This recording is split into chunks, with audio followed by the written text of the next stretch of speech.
Frog and Toad Together by Arnold Lobel. Dragons and Giants. Frog and Toad were reading a book together. "The people in this book are brave," said Toad. "They fight dragons and giants, and they are never afraid." "I wonder if we are brave," said Frog. Frog and Toad looked into a mirror. "We look brave," said Frog. "Yes, but are we?" asked Toad. Frog and Toad went outside.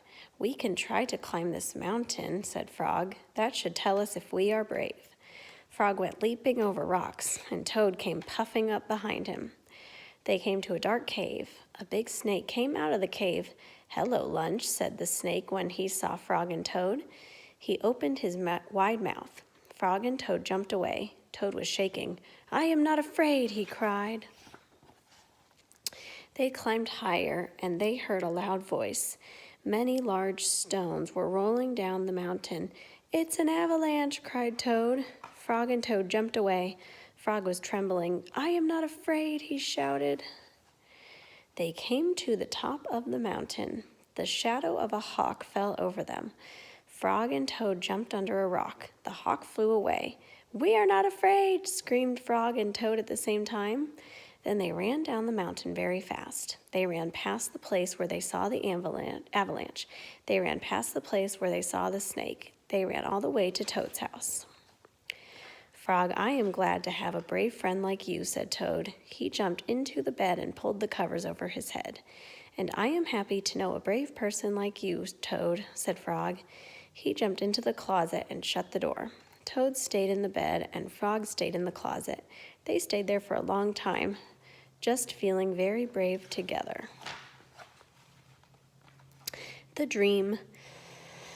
Toad was asleep and he was having a dream. He was on a stage and he was wearing a costume. Toad looked out into the dark. Frog was sitting in the theater.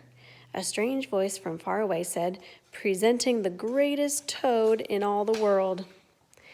Toad took a deep breath. Frog looked smaller as he shouted, "Hooray for Toad!" "Toad will not play the piano very well," said the strange voice.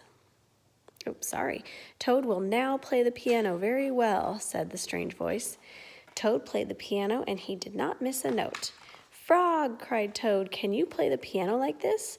"No," said Frog. It seemed to Toad that Frog looked even smaller. "Toad will now walk on a high wire and he will not fall down," said the voice. Toad walked on the high wire. "Frog!" cried Toad. "Can you do tricks like this?"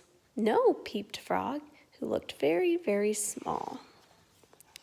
"Toad will now dance and he will be wonderful," said the voice.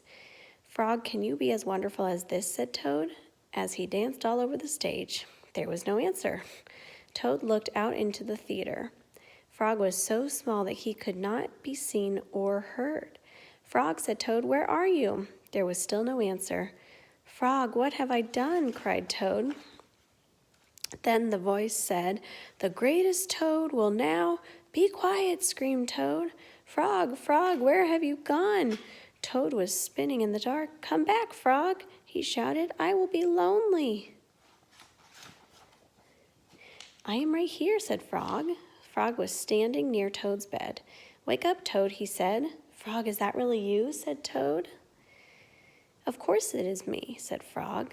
"And are you your own right size?" asked Toad. "Yes, I think so," said Frog. Toad looked at the sunshine coming through the window. "Frog," he said, "I am so glad that you came over." "I always do," said Frog.